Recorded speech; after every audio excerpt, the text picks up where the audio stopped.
3D ওয়াল logo design সাধারণত Facebook পেজের logo এবং বিভিন্ন ধরনের নামের ডিজাইন তৈরি করা হয়ে থাকে। তো আজকে কথা বলবো এইরকম ধরনের 3D ওয়াল লোগো ডিজাইন বা বলতে পারেন নামের ডিজাইনগুলো কীভাবে তৈরি করবেন আপনাদের ওই হাতে থাকা স্মার্টফোনটির সাহায্যে। তো ডিয়ার ফ্রেন্ডস, এমন ধরনের 3D ওয়াল লোগো ডিজাইন বা নামের ডিজাইন তৈরি করার জন্য প্রয়োজন পড়বে আপনাদের Pixellab নামক একটি অ্যাপ এবং কিছু সংখ্যক ব্যাকগ্রাউন্ড এবং পিএনজির প্রয়োজন পড়বে। আর এই সমস্ত কিছু ডাউনলোড লিঙ্ক পেয়ে যাবেন এই ভিডিওর ডেসক্রিপশন বক্সে। তো অ্যাট ফার্স্ট আমার ভিডিও ডেসক্রিপশন বক্সে দেওয়া লিঙ্ক থেকে এগুলো ডাউনলোড করে নেবেন, দেন বাকি প্রসেসগুলো আমার মোবাইল ফোনের স্ক্রিনে স্টেপ বাই স্টেপ দেখিয়ে দেবো। আই হোপ আজকের এই ভিডিওটা আপনাদের কাছে অনেক ভালো লাগবে।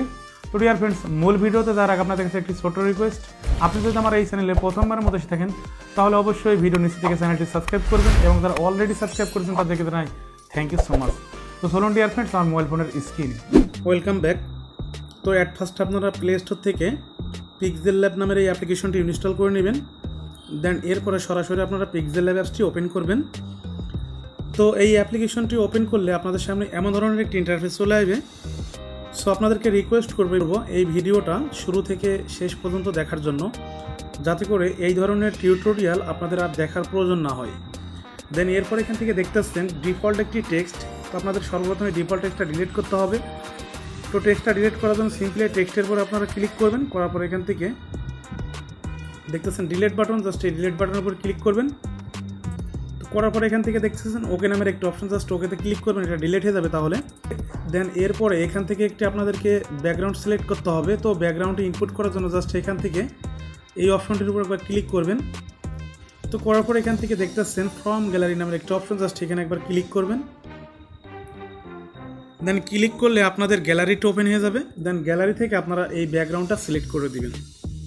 তো দেওয়ার পর সিম্পলি এখান থেকে নিচে দেখতেছেন টিকমার্ক, এখানে টিকমার্কে ক্লিক করলে আপনাদের ব্যাকগ্রাউন্ডটা ইনপুট হয়ে যাবে।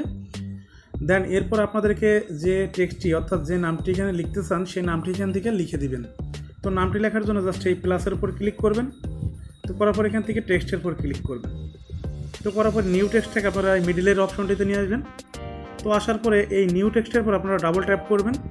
তো করার পর ক্লিক করার জন্য অপশন পেয়ে যাবেন। দেন নিউ টেক্সটটা ডিলিট করে দিয়ে আপনাদের নামটি লিখে দিবেন, পছন্দের নামটি। তো নামটা লেখা হয়ে গেলে জাস্ট এখান থেকে ডান নামের একটা অপশন দেখতে পাচ্ছেন, এখানে একবার ক্লিক করবেন। করার পর এখান থেকে সিম্পলি ওকেতে প্রেস করবেন। তো প্রেস করার পর আপনারা একটু লেখাটার সাইজটা একটু বাড়িয়ে নিতে পারেন হাত দিয়ে টেনে। দেন এরপর এটা মাঝ বরাবর রাখবেন। দেন এরপর এখান থেকে আপনাদের একটি ফন্ট পরিবর্তন করতে হবে। তো ফন্ট পরিবর্তন করার জন্য সিম্পলি এখান থেকে এই এ মেনুতে ক্লিক করবেন। তো এ মেনুতে ক্লিক করলে একটি স্ক্রল করে নিচে চলে আসবেন। তো আসার পর এখান থেকে দেখতে পাচ্ছেন ফন্টস নামের একটা অপশন, জাস্ট এই এবির উপর ক্লিক করবেন। তো করার পর এখান থেকে দেখতে পাচ্ছেন উপরে মাই ফন্টস নামের একটা অপশন, জাস্ট এরপরে ক্লিক করবেন। তো আপনাদের যদি এখানে কোনো ফন্ট অ্যাড করা না থাকে তো ফন্ট অ্যাড করার জন্য সিম্পলি এখানে দেখতে পাচ্ছেন ফোল্ডার নামের একটা অপশন, জাস্ট এই ফোল্ডারের উপর ক্লিক করে আপনাদের ফন্টটা যে ফোল্ডারে থাকবে সেই ফোল্ডার থেকে ফন্টটা জাস্ট অ্যাড করে নেবেন। তো আমি এখান থেকে মাহফুজ একে একটা ফন্ট সিলেক্ট করব। তো ফন্টটা সিলেক্ট করার জন্য সার্চ বারে এসে সার্চ করছি মাহফুজ একে। তো জাস্ট এখান থেকে আমি মাহফুজ একে ফন্টটা সিলেক্ট করে দিলাম। দেন এরপর এখান থেকে দেখতেছেন ওকে, জাস্ট ওকেতে ক্লিক করবেন। তো করার পরে আপনারা টেক্সটার সাইজটা একটু বাড়িয়ে নিতে পারেন। দেন এরপরে আপনারা এখান থেকে কালারটা পরিবর্তন করে নিতে পারেন, তো আপনাদের ইচ্ছা। তো আমি এখান থেকে কালারটা পরিবর্তন করে নিচ্ছি, জাস্ট এই কালারে ক্লিক করবেন। তো করার পর এখান থেকে যে কালারটি পছন্দ সেই কালারটা এখান থেকে সিলেক্ট করে দেওয়ার পর জাস্ট উপরে এই টিক মার্কের উপর ক্লিক করবেন। তো এরপর আপনাদের এখান থেকে আপনাদের কিছু সংখ্যক এই ডিজাইনটি সুন্দর করার জন্য কিছু সংখ্যক পিএনজি অ্যাড করতে হবে। তো পিএনজিগুলো অ্যাড করার জন্য জাস্ট এখান থেকে এই প্লাসের উপরে ক্লিক করবেন। তো করার পর এখান থেকে দেখতে পাচ্ছেন ফ্রম গ্যালারি, জাস্ট এই ফ্রম গ্যালারির উপর একবার ক্লিক করবেন। তো গ্যালারির উপর ক্লিক করলে আপনাদের গ্যালারিটি ওপেন হয়ে যাবে। দেন এরপরে আপনাদের গ্যালারি থেকে কিছু সংখ্যক পিএনজি অ্যাড করে দিবেন এই নামের ডিজাইনটা সুন্দর করার জন্য। তো আমি এখান থেকে এই পিএনজিটা সিলেক্ট করে দিলাম। দেন এরপর এখান থেকে ক্রপ করে জাস্ট এখান থেকে টিক মার্কের উপর ক্লিক করলাম।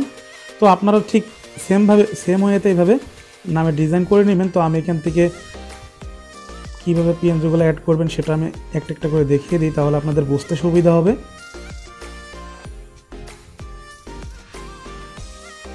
দেন আমি এই পিএনজিটার কালার পরিবর্তন করব। জাস্ট এই কালার পরিবর্তন করার জন্য সিম্পল এখান থেকে এই মিডলের অপশনটিতে ক্লিক করবেন। তো করার পর এখান থেকে একটু স্ক্রল করে নিচে চলে আসবেন। তো আসার পর এখান থেকে দেখতে পারবেন কালার, জাস্ট এই কালারের উপর ক্লিক করে তো জাস্ট এটা ইনেবল আছে, এটা অন করে দিবেন। তো অন করে দেওয়ার পর দেখতেই পাচ্ছেন এখানে অটোমেটিক্যালি একটা রেড কালার হয়ে গেছে। তো আমি এখান থেকে রেড কালারটি রাখলাম। তো রাখার পরে জাস্ট এই টিক মার্কের উপর ক্লিক করলাম। তো করার পরে এই পিএনজিটা আপনারা আর একটা কপি করে নেবেন। তো কপি করার জন্য সিম্পলি এখান থেকে কপিতে ক্লিক করবেন, তাহলে এটা কপি হয়ে যাবে। তো এরপরে সিম্পল আপনারা এই পিএনজিটা ধরে প্রত্যেকটা টেক্সটের মাথায় মাথায় লাগিয়ে দিবেন, তাহলে ডিজাইনটা একটু সুন্দর হবে। তো আমি এই পিএনজিটা অন্য কালার রাখতে চাচ্ছি। তো অন্য কালার করার জন্য আবার চলে আসবেন কালারে। দেন এরপর এখান থেকে আপনারা আপনাদের পছন্দ মতো কালার দিয়ে নেবেন। তো আমি এখান থেকে এই কালারটি রাখলাম। তো রাখার পরে সিম্পল এখান থেকে এটার উপর হাত দিয়ে সেট করে দিবেন। তো এরপর আমি আবারও এখান থেকে এই পিএনজিটা কপি করব। তো কপি করার পরে সিম্পল এখান থেকে প্রত্যেকটা পিএনজি আপনারা আপনাদের পছন্দ মতো এখান থেকে সুন্দর করে এখান থেকে জাস্ট আপনাদের ডিজাইনে অ্যাড করে দিবেন। দেন এরপর আমি আবার এখান থেকে কালারটা পরিবর্তন করার জন্য কালারে চলে আসলাম। দেন এরপর এখান থেকে আবারও রেড কালারটা সিলেক্ট করে দিব। দেন এরপর এখান থেকে আবারও এই টিক মার্কের উপর ক্লিক করব। তো প্রত্যেকটা পিএনজি আপনারা এভাবে ডিজাইন করে নেবেন।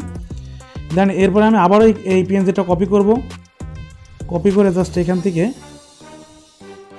এখানে অ্যাড করে দিব। তো আমি এই কালারটা এখান থেকে কালারে এসে জাস্ট এখান থেকে আবারও এই কালারটাই করে দিলাম। দেন আপনাদের ডিজাইনটা আপনারা যত সুন্দর করবেন তত সুন্দরই করতে পারবেন। তো এরপর এখান থেকে আমি আর একটা পিএনজি ইনপুট করব। ইনপুট করার জন্য জাস্ট এই প্লাসের উপর ক্লিক করব। দেন এরপর এখান থেকে ফ্রম গ্যালারির উপর ক্লিক করব। তো করার পর আপনাদের গ্যালারিটা ওপেন হয়ে যাবে। তো গ্যালারিটা ওপেন হয়ে গেলে জাস্ট আপনাদের পিএনজিটা আপনারা আবার ইনপুট করে দিবেন। তো দেওয়ার পর এখান থেকে আমি এটা আবার ক্রপ করে নিব। ক্রপ করার পর সিম্পলি এখান থেকে ওকেতে প্রেস করব। দেন এরপরে এই পিএনজিটা জাস্ট এই যে ডিজাইনের এই যে নামের লাস্ট এখান থেকে জাস্ট অ্যাড করে দিব। তো এরপরে সিম্পলি এখান থেকে আপনারা এখান থেকে আর একটা বর্ডার অ্যাড করবেন। তো বর্ডার অ্যাড করার জন্য জাস্ট আবারও এখান থেকে প্লাসের উপর ক্লিক করবেন। তো করার পর আবার এখান থেকে ফ্রম গ্যালারিতে চলে আসবেন।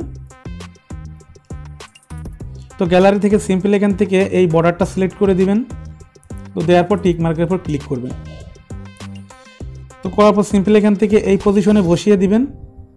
তো রাখার পরে সিম্পলি এখান থেকে আপনাদের এই সমস্ত লেয়ারগুলো একসাথে করা লাগবে। তো একসাথে করার জন্য সমস্ত লেয়ারগুলো জাস্ট এই লেয়ারের উপর ক্লিক করবেন। করার পরে এখান থেকে নিচে দেখতেছেন সিলেকশন বাটন, জাস্ট এই সিলেকশন বাটনের উপর ক্লিক করবেন। তো করার পর প্রত্যেকটা বক্সের উপরে টিক মার্ক করে দিয়ে জাস্ট একটা একটা করে তো আবার আপনার এখান থেকে টিক মার্ক করা গেলে আবার এই সিলেকশন বাটনের উপর ক্লিক করবেন। তো করার পর ওকেতে প্রেস করলে জাস্ট এটা সমস্ত লেয়ারগুলা মিলে একটা লেয়ারে পরিণত হয়ে যাবে। তো এরপর এখান থেকে আপনারা আবারও লেয়ার পর ক্লিক করলে এই সাইডের এই স্লাইড শোটা চলে যাবে। তো ডিজাইনটা করা কমপ্লিট হয়ে গেলে তো এই ডিজাইনটা এখন আপনাদেরকে একটা 3D লুক দিতে হবে। তো 3D লুক দেওয়ার জন্য সিম্পলি এখান থেকে আপনারা স্ক্রল করে নিচে চলে আসবেন। সো আসার পর এখান থেকে আপনারা এখান থেকে দেখতে পাচ্ছেন 3D শেপ, জাস্ট এই 3D শেপের উপর ক্লিক করবেন। দেন এরপরে এটা ইনেবল আছে, জাস্ট এটা অন করে দিবেন। তো অন করে দেওয়ার পর সিম্পলি এখান থেকে দেখতেছেন ডেপথ, এই ডেপথটা 7 আছে। তো আপনারা এখান থেকে এটা 5 অথবা 6 রাখতে পারেন। তো আমি এখান থেকে সাজেস্ট করবো আপনাদের 5 রাখার জন্য।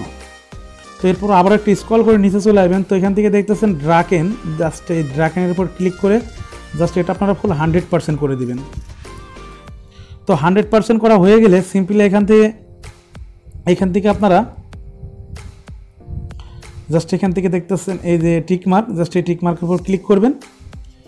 দেন এরপর এখান থেকে দেখতেছেন 3D রোটেট, জাস্ট এই 3D রোটেটের উপর ক্লিক করবেন। তো করার পর এখান থেকে দেখতেছেন ওয়াই অ্যাক্সিস, জাস্ট এটা আপনারা বাড়িয়ে প্লাস করে দিবেন। তো আপনারা এখান থেকে 20 রাখবেন। তো আমি এটা 20 রাখবেন। তো আমি এখান থেকে 20 করে দেওয়ার পরে জাস্ট এই টিক মার্কের উপর ক্লিক করবেন। তো এরপর সিম্পলি এখান থেকে আপনারা আবার একটু স্ক্রল করে চলে আসবেন। তো আসার পর এখান থেকে দেখতেছেন শ্যাডো, জাস্ট এই শ্যাডোতে ক্লিক করবেন। তো করার পর এটা ইনেবল আছে, এটা অন করে দিবেন। তো অন করে দেওয়ার পর সিম্পলি এখান থেকে টিক মার্কের উপর ক্লিক করবেন। তো করার পরে আপনার এটা মিডিলে মাঝ বরাবর বসিয়ে দিবেন। দেন এরপর এটা সেভ করার জন্য জাস্ট এখান থেকে এই 3 ডটের উপর ক্লিক করবেন উপরে। তো 3 ডটের উপর ক্লিক করার পর সিম্পলি এখান থেকে দেখতেছেন এক্সপোর্ট ইমেজ, জাস্ট এখানে ক্লিক করবেন। তো করার পর এখান থেকে দেখতেছেন অ্যারো আইকন, জাস্ট এই অ্যারো আইকনের উপর ক্লিক করবেন। তো করার পর এখান থেকে দেখতেছেন আপনাদের সেভ করার জন্য অনেকগুলো অপশন চলে আসবে। তো এখান থেকে দেখতেছেন কাস্টম, লো, হাই, ভেরি হাই আলট্রা। তো আলট্রাতে সিলেক্ট করার কারণ হচ্ছে এটা হাই রেজুলেশনে তাহলে সেভ হবে। তো এরপর সিম্পল আলট্রাটা সিলেক্ট করে দেওয়ার পরে এখান থেকে উপরে দেখতেছেন সেভ টু গ্যালারি, জাস্ট এই উপরে সেভ টু গ্যালারির উপর ক্লিক করলে আপনাদের এই ডিজাইনটা আপনাদের গ্যালারিতে সেভ হয়ে যাবে। তো ডিয়ার ফ্রেন্ডস, আমি আশা করছি যে ভিডিওটা আপনাদের কাছে অনেক ভালো লেগেছে। ভিডিওটি ভালো লাগলে অবশ্যই একটি লাইক করবেন এবং চ্যানেলে নতুন হয়ে থাকলে চ্যানেলটি সাবস্ক্রাইব করতে একদমই ভুলবেন না। তো আজকে এ পর্যন্তই। ভালো থাকবেন, সুস্থ থাকবেন এই কামনাই করি। আল্লাহ হাফেজ। দেখা হবে পরবর্তীতে নতুন কোনো ভিডিও নিয়ে।